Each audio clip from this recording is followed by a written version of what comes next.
Right, so I think we'll get started. So, good evening. Welcome to Tuesday evening practice group. This is the new Code Circus that we're going to be doing. So tonight, what I'm going to do, we're not going to go massively in depth into new code, but I'm going to go through the bullet points just to show you the difference between new code and classic code NLP, and then we're going to run through 3 different games, and then you're going to go and play them. So who's ready for some fun this evening? Yes. We'll try that again. Who's ready for some fun this evening? Yes. Much better, thank you very much. Okay, so I don't know how much you guys know about new code NLP. Anyone have a rough understanding of it or done some new code games? I know a couple of you have probably done, yeah? Okay, so new code was created by John Grinder in the mid-1980s in collaboration with Judith Delosier. From 1989, he then was in collaboration with Carmen Bostic-Sinclair, and they've gone on and continue to go on and develop new code. The reason that John Grinder went into this, or he says that he went into new code, is due to some flaws that he thought were in the classic code system. So I'm just going to go through some bullet points just quickly, just to show you the main differences. Now, this is taken from Whispering in the Wind by John Grinder and Carmen Bostic-Sinclair. So the main differences are that the unconscious of the client is explicitly assigned the responsibility for the selection of the critical elements. So the desired state, the resource, or the behaviours is actually given over to the unconscious. So you're not consciously making a decision about what it is. So if you think about high performance states, which is what we're dealing with really in new code, is that when you go into a situation and you fire the high performance state, then basically then you're not thinking, well, what state do I need? What behaviours do I need? Your unconscious just gives it to you as you go into that situation. So the unconscious is explicitly involved in all the steps, and there are precise constraints placed upon the selection of new behaviours. So more specifically, the new behaviour must satisfy the original positive intention of the behaviour to be changed. Basically, yes. What you're looking for is that from your NLP, you know that behind every behaviour is a positive intention. Yeah, sound familiar? Okay, so with all these processes, what we're looking for is that the behaviour satisfies the original intention. So you might be displaying a behaviour. For example, let's say you'd want attention. So rather than just saying to somebody, do you want to go for coffee or spend a bit of time together and get attention that way, that you might just play up and get attention. So you're kind of getting attention, but not really in the way that you wanted. Does that make sense? So what we're looking for here is that the behaviour satisfies that intention. Make sense? Yep, great. Okay, and the manipulation, I would change this to change, occurs at the level of state and intention as opposed to the level of behaviour. So what you're looking for in classic code is where you change behaviours, but what we're looking at in new code is changing the intention or the state that then has an effect on the behaviour. Hello. Also make sense? Yep. Okay, great. So these are the main differences between new code and classic code. And just to make it clear, classic code is if you went on to a normal NLP practitioner course, that's what's being taught. Okay, so that's the difference between new code and classic code, very, very briefly. Right, so what we're going to do is look at 3 different new code games. So within new code, there's the new code change format. And this is a foundation for most games. There'll be a slight variation with some, but we'll go through that as we show you each game. Okay, so to start off with if you're working with your client, what you do is you get them into a clean third, and from a clean third, you'll get them to look and visualise in the space a context where they want more change or more choice. And then you'll get them to look at that from a clean third, so what do they see, what do they hear? Clean third? Yep, clean third. From the third position? Yes, exactly, from the third position. So it's called a clean third because there's no kinesthetics attached to it. Yep. So if you go into a clean third and they're looking at, they're seeing it, they're hearing it, okay? And then what you do is you get them to step into it, so then they see, hear and feel. Now what you're looking for is to get a very, very strong representation of this.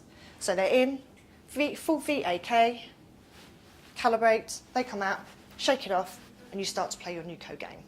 Okay, that's the very basic format. They then play the new code game depending on what it is. Sorry. No, go on. So they play the new game unconsciously because they Yeah, I'll go on and show you what the Yeah. games are because we've got 3 variations. Okay. So the new code change format is the basic format. So for each game, and there will be slight variations with this, but for each game, it normally starts with this new code change format. So do you want me to just go through it quickly one more time? Yes, please. Yeah, okay. So you have your client. Yeah. From a clean third, you get them to look and visualise a space in front of them, okay, where a context that they would like more choice in, okay? And you would get them from the clean third, so what do they see, what do they hear? Yeah? And then what you do is you ask them to, once they've got a good representation of that, you ask them to step in to the space, what do they see, hear, feel? Okay, and really just watch them build that. The coach's job is to calibrate at this point, okay? Once they've reached that, they come out, shake it off, start playing the game. The games, which we will go into, are to create a high performance state. When, again, it's the job of the coach to calibrate. When the person is in a high performance state, the coach will slot them back into that position, and now they've fused the high performance state into their spatial anchor. Make sense? Yeah? That's the basic format. Does that make sense to everybody? Yeah? Okay, so we're going to go into games. You'll see there's going to be slight variation, but we'll talk through them as we do them. So the first one we will do is walking with X and Y. Okay? So may I have my demo subject? This is my lovely client. Right, so hello, client. Hello. Hello. So what you're looking for with this one is you have your client, and from a clean third, you will get them to select a space and visualise a context. You're making me laugh. That they would like. Cause effect. That they would like more choice in. Okay. So your client, and they see, and they see and hear, Okay. and then you invite your client to step into the space. What do they see, hear, feel? Now at this point, it's very important for the coach to be calibrating. So again, you would be mirroring to get an idea of what your client's feeling and get them to really associate to that, so it's a strong association, okay? And when they're ready, you ask them to step back out and you ask them to shake it off. Okay, so walking with X and Y. So, looking at your context here, Yeah. where you would like more choice, would you be able to name 2 states that if you had them would help you and give you more choice in that situation? Confidence Mhm. and relaxation. Confidence and relaxation. Okay. Do you have an idea of what confidence and relaxation means for you? A sense of it. Okay, great. So what you would do is you ask your client to start walking. So this is your clean third position. This is the context. You'll ask them to start walking between X and Y. As they're walking, what you want them to do is to adopt the physiology of the states that they want. So ask them, what does that mean to you? What's the physiology for that? And they will be walking with that. Now your job as a coach will be to give suggestions to this person. So for example, Steve, if you were to walk with your head slightly up, how does that feel? Yes, that feels good. Actually. Yeah? Yeah. Okay. So you give your client suggestions. Now your client doesn't have to follow those suggestions. If, for example, you ask them to, Steve, if you swung your arms, how does that feel? Does that help you? No, not really. Not really. Okay, so you can get rid of that. Okay, so they don't have to. These are just suggestions. They don't have to take them on board. Okay, so it's what feels good for them. Now, again, your job as a coach is to calibrate. So when you're watching and you calibrate, and you feel that they've got a very strong representation of that, then what you do, you have 2 choices. You can either, as they're walking back towards where their spatial anchor is, you can invite them to step into there. And just take a moment. And now you're calibrating and you're looking for change from when they're originally in there. And give them time. And then you can invite them when they're ready to step out. Thank you. The other alternative to this is as they're walking, then when you believe that they're in the optimum state, then you can actually move them into their anchor. Now, this is a tip, is when they're going into, originally when they go into it, when they have their see, hear, feel, you want to really make sure that you remember where they're standing and how they're standing, because when you put them back in a high performance state, you want to put them back into that place so that it fuses. Because you imagine if you put them slightly out, then it's not going to work. It's going to be slightly out. Thank you very much. You're very welcome. Okay, so that's X and Y. Does that make sense? We're going through these quite quickly. They're all handouts. I'll come to Becky, then I'll come to you. I'm just going to say, can you talk some, get them to remember a time when they felt really confident, or imagine that you're going up to receive your diploma at university? Okay, Or, lovely question. Thank you very much. Right, so with new code, the difference between new code and classic code is that you don't take somebody back to an unresourceful state. Okay, so you don't take somebody backwards. So when we're doing all of these games, what you're looking for is a context in the future where they want more choice. Does that make sense? So you wouldn't impose that. but if it was something that was really positive, then it wouldn't be a negative state. Sorry, if it's a something. time when they felt supremely confident. Yeah, for this Do you game. remember that Yeah, for time this when game. you went and got your degree and you felt so pleased because you knew you were going to go and get your, you were walking out with your mortarboard on and you were going to get your. Yeah, firstly, you have to be careful because you don't know how they felt when they did that. But you could say to them, is there a time that you felt this state? So you could go back to that in terms of this game when you're building the state. So if they're having difficulty with that, so was there a time that you felt very confident? Right, okay. How did that feel? Sorry, I was a bit. Or Yeah. yeah, so you can use it in that sense, but wouldn't take them back. Well, you wouldn't take them back to an unresourceful state because No. you're trying to build the positive state exactly. So that's something. Yeah. Yeah. But that did lead on. You don't take them back to unresourceful states. But yeah, you could use it in this way, is to help them build, help them build the state as much as they can. So that's if they're having difficulty.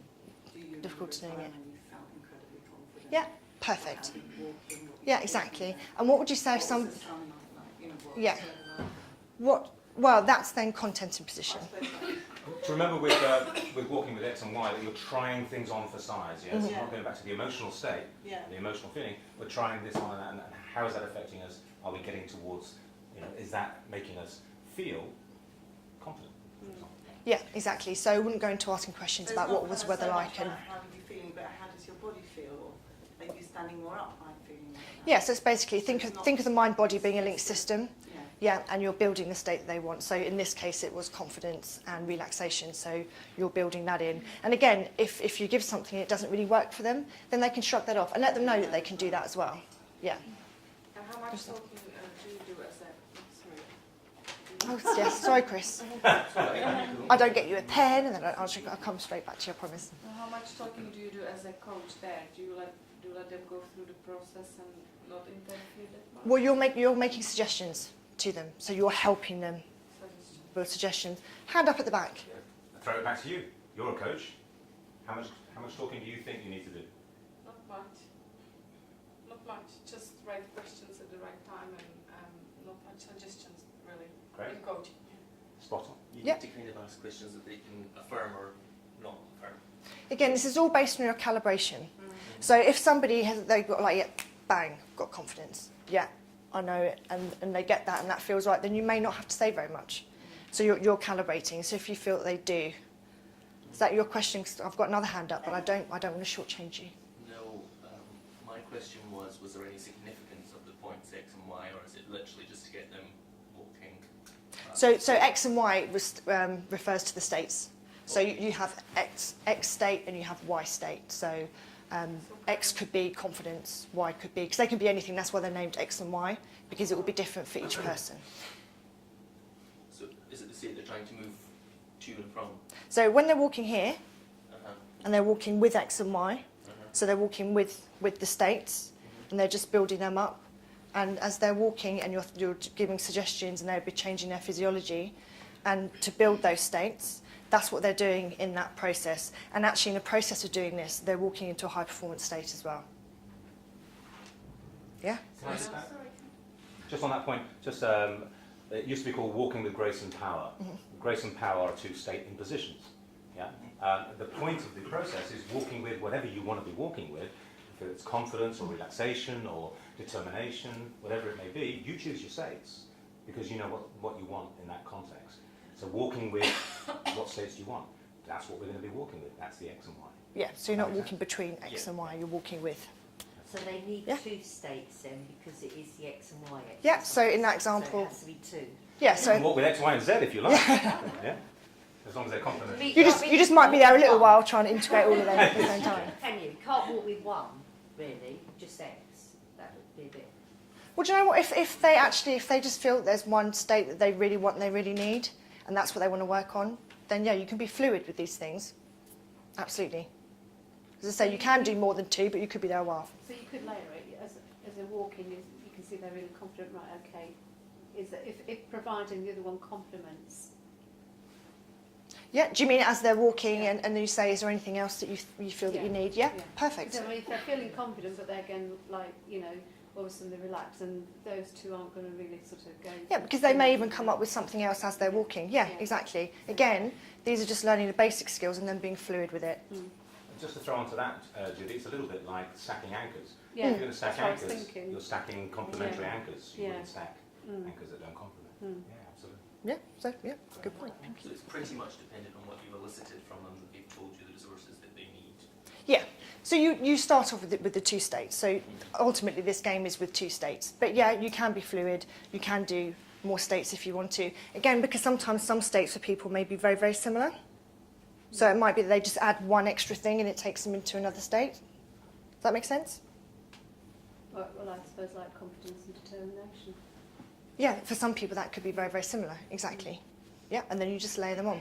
So this is what you're doing. So you're basically giving them the resources to get them into this state. So whatever they want, whatever will help them in this situation to give them more choices. Yeah, Mona. Just realised something I used to use when I was working in early years Mm. is very on these lines in some respects. I used to do specifically with under 5s, but quite often there were under 3s who didn't have language, Mm. but weren't in a good place because I was working with families with issues. So quite often we get them to put down markers that meant what they wanted to be or what they wanted to feel, Mm-hmm. and they'd walk along the line, and some of them would have zigzag lines, some of them would have daisy chains, Mm. stepping stones, whatever. But it's sitting listening to this now, it's kind of dawning on me it was a bit new codish. Ah. We're It's picking up everywhere. power as they wouldn't. Yeah, no, exactly. And again, that's the thing with these things. You can be fluid with them once you understand the basics of them, and then you can just, like we say with your NLP training, once you learn the processes and you know the intention behind every point, then you can sort of go off-piste or freestyle, whichever way you want to look at it. So are people happy with that one? Walking with X and Y? Yep. Okay, game 2 is called Sanctuary. Now, this one is for somebody if they have a state that they go into. Now, this actually isn't necessarily dependent on context. So this could be a state that they have that they don't automatically want to go into. So I'm going to use the example of anger. So it could be that people go into anger and they just launch into it and they don't really have any choice. They just go straight into it and they would rather have a choice. Because there are times when anger might be appropriate. So every behaviour has its uses within different contexts. So, for example, if somebody comes to you and they want more choice. So the aim of Sanctuary is to give you like a split-second choice where actually you can either choose to be angry or you can choose something else. And we'll explain what something else is now. So, Sanctuary, what you do is you have your client.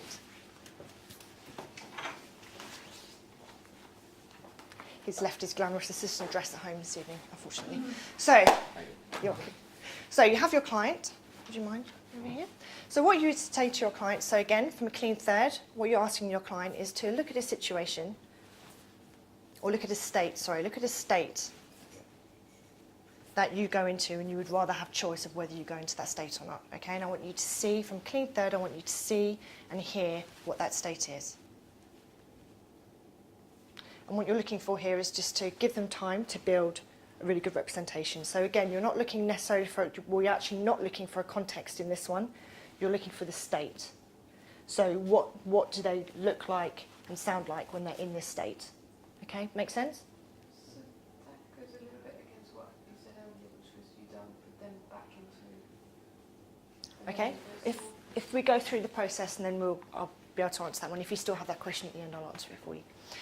Okay, so built up representation, yeah. So what you see, what you hear, okay? Yeah. Right, okay. So this one is slightly different. I was saying there are some variations to the new code change format. Okay, this is one of them. So what you'll now do, what we're looking for is to give somebody choice. So over here, or actually where you would like it to be, but if you think of somewhere over here, Okay. yeah, of being an area that has all the resources that you need, or the state you would rather be in. Okay, so I want you to just have a look at that and see what that might be. And then I'll invite you to step in. Okay, so creating the states here. Okay, so creating the states here, and then you go and see, hear, feel.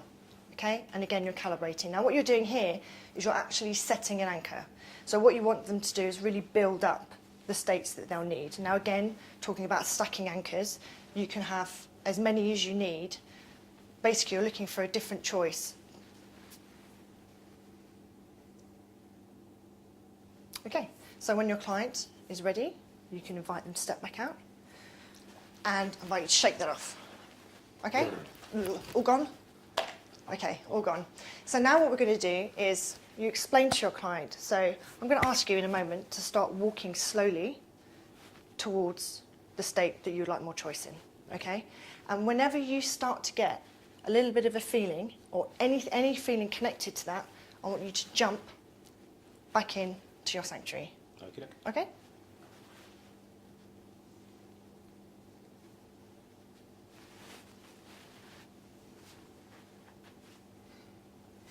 Okay, again, you're giving them time now to build this state back up. Again, you're calibrating at this point, okay, to make sure that they're going into that state. And when they're ready, you can ask them to step back out. Thank you. Shake it off. Thank you very much. Okay, and again, I want you to start walking towards.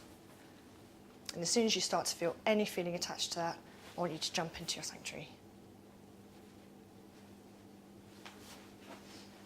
Okay, again, building everything up, and then you're calibrating.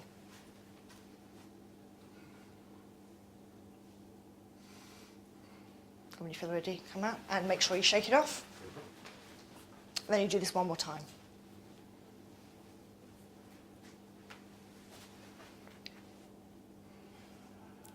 Instant sanctuary. Again, all the time you're calibrating your client. Okay, thank you very much. Okay, so that's sanctuary. Idea behind this is when people then start to go into that state, they actually have like a split second and they have a choice between the sanctuary state or the state of anger. And you know, if they choose to go into anger, then it's their choice. That's a completely different thing. So were they walking towards the state that they want or the state that they don't want? So you're looking, so for example, so say this is anger, Yeah. just to put a label on it for this purpose. So say it's anger. So this is why we don't get them to step into it and feel it at the beginning. So they're just seeing what they're like in that state and hearing what they're like in that state. Okay? And then as they're going closer to it, as soon as they start to get any kinesthetic, any feeling towards that, they then jump into their sanctuary. Yeah? Mm-hmm. And the idea is that then when they go towards that state, they have that option. Yep. Sharon. How different does a sanctuary need to be from the original state? So if that's anger, what if that's Whatever it means. frustration? Whatever it means for I them. mean, does it matter? Okay, I would. Should it be quite different, or? How? I'm thinking about how realistic is the switch. Okay, so let's say, for example, you had anger and you wanted to deal with that. Would you want your choice of being anger or frustration? I suppose frustration arguably could be less consuming in some ways, but I suppose it would depend on how you envisage the frustration. Okay, I didn't put my hand up. Okay, so what you're looking for is a choice. Personally, I would choose a resourceful state. Okay. I wouldn't choose another unresourceful state to have a choice in. Okay.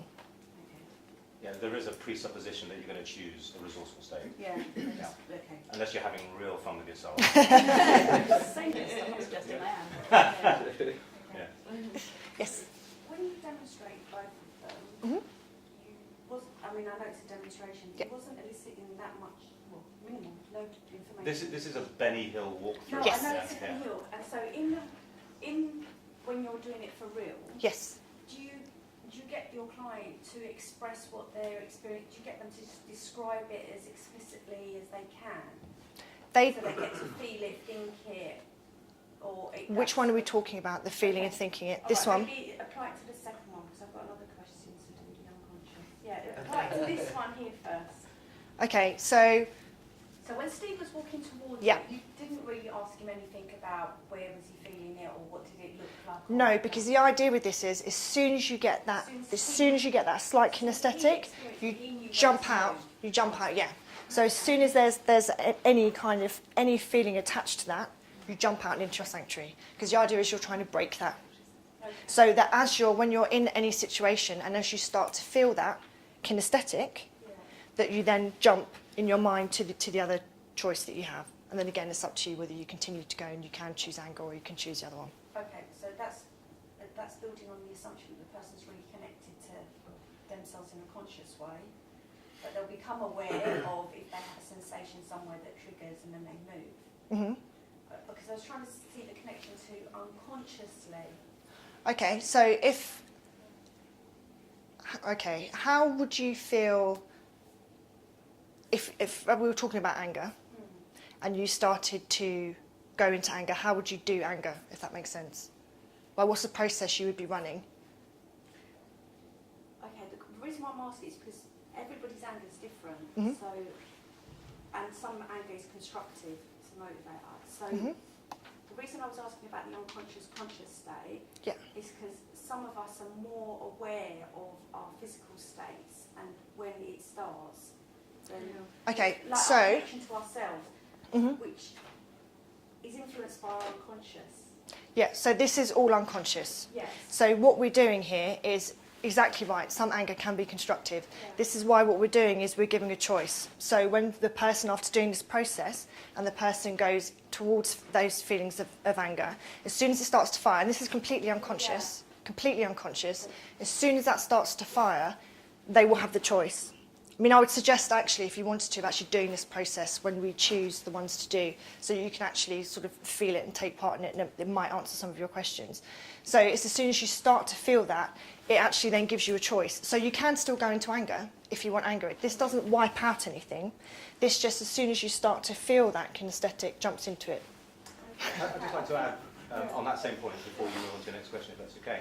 You know, our job as coaches when we're working with clients as NLP practitioners is to help the client associate with the states. For example, if you're building resourceful states, you want those states to be at a sort of a 9 or 10, ideally, to be the most powerful. And your skill as a practitioner in helping the person, obviously building rapport to allow this to happen at the very beginning and all of those things that have to underpin all the processes, part of your job is to help the person be able to associate to the process to get the most out of the process. So, as Maggie said, it's when the first twinge that you get of whatever that state is going to be unconscious. And what you're doing here, of course, by jumping out into the sanctuary state, is you're setting up an unconscious trigger so that when it happens outside, when you finish the training, then the moment you get that unconscious trigger, it automatically gives you those options. Yeah. If that makes sense. And and that's why the whole process actually is unconscious. Yeah, and what we're doing here is we are doing these quite quickly, just to show you the basic steps. We are presupposing, given that you are all NLP practitioners, that as we're talking about anchors, that you will be eliciting those. So please don't think that's ruled out because I haven't gone into it. We're just presupposing that with that skill set, you'd automatically be doing that. So maybe I should have made that clearer at the Let me just beginning. test that. How many people here know what an anchor is? Okay, just testing. Phew! Okay. Any more questions? Is that a hand? No. No. It's a no. Actually, on the anchors, Mhm. with the new code, because I've had this explained, but it was a year ago, and my interpretation with it is it introduces a activity that overrides consciously. You end up thinking about, if you use anchors for those states, then you're almost breaking that rule. If the rule is load up the brain with so much activity that the subconscious makes a decision on its own, then if you load the person with anchors for that game, haven't you hedging your bets, so to speak, by loading it with old code only. Well, you're I don't simply know. setting up a signal that when the person begins to feel the twinge, Yeah. there's a choice point. There's no overloading, it's simply a choice point. Do you go to your sanctuary, or do you go to your Yeah. anger state? Yeah, because I couldn't see the overload in the sanctuary. It's only because, again, I had the same type of demo, but it was about a year ago. Sure. Because walking, because you're giving it a physical activity, so your conscious is dealing with one activity and you're loading Yeah. it with verbal instructions. So when you step into the new state, Sure. the brain is also, the subconscious is dealing with it. But I just wondered, was this a question whether if you give the person anchors as well in that state, whether you're sort of not allowing the subconscious to... The trigger, i.e. the first semblance of the state, Yeah, that's the trigger, yeah, yeah, which is the anchor. yeah. And that automatically fires the state that's been pre-programmed, which here is the choice Okay, point. so using the state you're avoiding as an anchor rather. Absolutely, Yeah, yeah, yeah. because it is, because it's going to start first, and then as soon as your unconscious fires it and you sense it, there's the choice point. But the resources don't necessarily have to be anchored. That was following on. Well, you are anchoring because it's going to Yeah, the resource state, yeah. which is the sanctuary. Does that make sense? Yes. So the trigger brings about the sanctuary state, or the anger state, it brings about the choice point. That's the point. Yeah. Yeah, so do you just go into that state, or is there, and again, as the unconscious works so fast, is there that sort of millisecond choice point where you go to sanctuary instead of the anger state, or do you choose to go to the anger state instead of sanctuary? Yeah. But it's taking back the that's choice fine, point, which is yeah. triggered by the unconscious. So. Yeah, because as you very rightly said, there are times where you might want that resource, really. Okay. Yes, Krista. How many times would you 3. always do? So it's 3 times. Yeah. I've seen certain coaches that have shown sanctuary, but the client hasn't noticed specifically that they've changed, that the coach has and said move across. So they've changed, but they're still walking toward the state. But that coach is in front of them because they're calibrating the person as well. So actually being very conscious of what's going on and saying, I think you, not necessarily saying it, but Yeah. maybe just to say, move across. Yeah, All right? no, exactly. Again, this is to do with your fluidity as a coach. This is why we're saying with the new code change format that when you get people to look at the context that they want or the state that they want more choice in, is you get them to then step into it and they see, hear, feel. You don't do that with this one because the idea is you want to pick it up as the feeling, as they're walking. I mean to be moved across the sanctuary, not. Oh yeah, no, I know. Yeah, that's your point. So But that's why we actually, don't someone shake it off. moving could actually be changing, but would continue. And actually, is it the first point, the first sign? But sometimes I've seen people that haven't noticed that their physiology is changing, that they're started to change. But the coach has said, I'd move across. Okay, Across. I mean, the danger with that, Yeah. yes, it's all to do with calibration. The danger of that is there could be a shift. It's not necessarily that. What I would do before you start, and I'll come to you in one moment, what I would do before you start this process is just explain to the client that almost like sensitise them. Yeah. So get them ready to just kind of be in a sensitised state so that as they're starting, and they can take a moment if they want to, just to take a moment to really kind of feel what's going on in their body before you start playing the game. And then they're sensitised to it, and just say to them, as soon as you have any feeling kinesthetic, because some people may not know what kinesthetic means, so you explain that to them as well before you start. I'd just like to add to that because I think that's a really good point, and it's a really good point that you're making as well. Sometimes your clients are not as aware of what's going on in their bodies. Now, your job as a coach is also to help them become aware. Yeah. So if you notice that, it would maybe a wise idea for a coach to say, okay, let's just examine, just calibrate the body, or go back and do something like, for example, the Betty Erickson technique, where you're going back to sensitize the person, turn their feelings inside so they can recognize these things. So there could be ground, depending on the session you're in, to spend a bit more time raising the client's kinesthetic awareness of their own body. That would be a sign of that. So the coach in those cases, as you're mentioning, is helping the client out. But I would ask the question, if the coach doesn't spend the time to raise the awareness of the client, is the coach actually doing on the service? Imposing, yeah, not impose it. Exactly that, yeah. But yeah, it's that kind of calibration. Again, with all of these things, we're looking for calibration, and we're looking for your skills as a coach the entire time. So if you feel that you need to do something, or if you feel, say for example, if someone's in this game and they just go, yeah, and just walk straight into it, you know that they're not actually really associating to, you don't want them to necessarily associate to it, but they're not actually associating to the process. So at that point, it might be worth actually coming back, explaining, getting them sensitised, and as Steve said, maybe doing something like the Betty Erickson. And I'd just like to highlight what Bernie just said there. For us as coaches, the purpose of these kinds of evenings is you will see those things, yeah? That what can you learn as a coach from something like that, and from sharing that piece of information in a room like this, is that the task here is to raise the client's awareness of their kinesthetics, what's happening to them. Otherwise, how are they going to recognise signals, etc., etc. It's to build that level of awareness. So as a coach, do you continue with the process? Do you stop the process and go and do some more sort of awareness and raise the kinesthetic awareness and then do the process? What do you do? And I don't answer that, I just leave that as a question. And I think that's kind of the purpose why we're here, questions like that. So thank you very much. Okay, I did see a hand. I was just going to say, what you were suggesting sounded to me a bit more like mentoring and less like coaching. Like the person is more leading the person on to be in a state and do a thing, rather than letting the person have the experience themselves. Well, I think I believe what comes before that is the understanding the change in physiology. So that comes before the coach intervenes and the coach has experience with the physiology, we hope. So if you're calibrating somebody, you have to have them in your sights. Some people, you might position yourself in a certain way. And if someone's sensitized, there'll be a shift and then they'll move. And that's the difference. The question is, before that, are they sensitized to their changes? And that's before what you said. So you're right in that sense. Don't impose, but if you're sensitized, it'll happen before then. It'll happen before.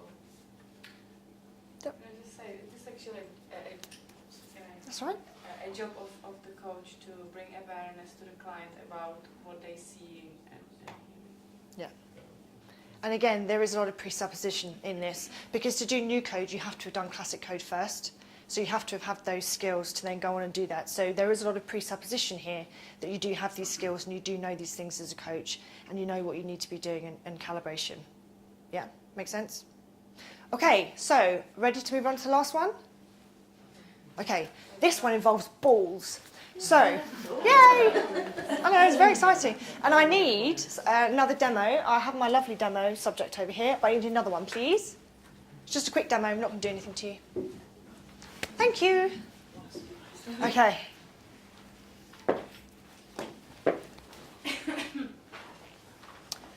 Right, so in this situation, I am the client, just to show you the process. So you have two coaches in this game. This is called the peripheral vision ball game. So you have two coaches. So, oh, I'm feeling nervous. Okay, so what you would do is you would normally have more space, but we're just doing this for the camera. In fact, would you mind standing over with Steve? So, the coaches, what they will do is they will have a chat with their client. So from clean third, I will be looking at a situation or a context where I would like more choice. Okay, so I'm looking at my context, and it will be about this distance, maybe a bit further back. Okay, and so I'm seeing and I'm hearing there. So then I come in, and now I'm seeing, hearing, feeling, and my coaches are calibrating me the whole time. Okay, I come out, shake it off, I come back over here.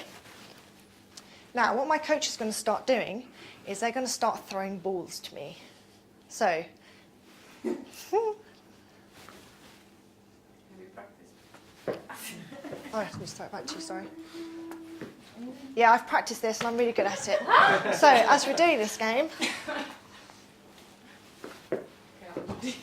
You be the ball boy. now this might take a while to get your client into a high performance state. And I have actually played this game before.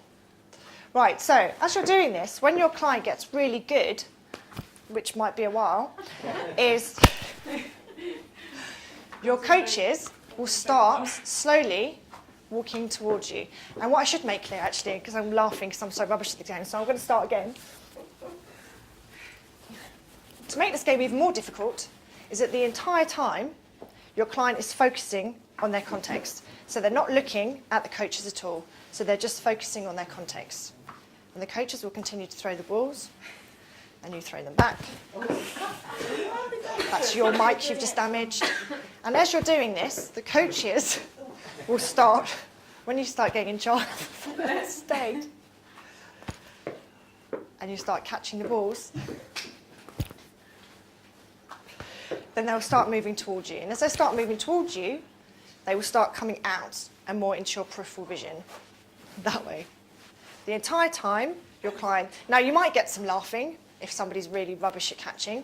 And the idea is you just wait. So everything with them, I'm just going to break away from that for a second. With all new code games, you're looking for scalability. So you want it to be difficult enough so somebody goes into a high-performance state, but not so difficult that they can't do it. And choose your own demo subjects carefully. So if I can still have you back up here. So your coaches are walking towards you, and they're throwing the ball to you, you're throwing them back, okay? And as we'll stop me catching, so that's not working. And they're gradually coming out. So if you had a bit more space, your coaches will be coming out, and then gradually they'll get to the point where they're level with you and they're in your peripheral vision. Your client is constantly staring at their context, and you'll still be throwing the balls to me. There's no point. So you still be throwing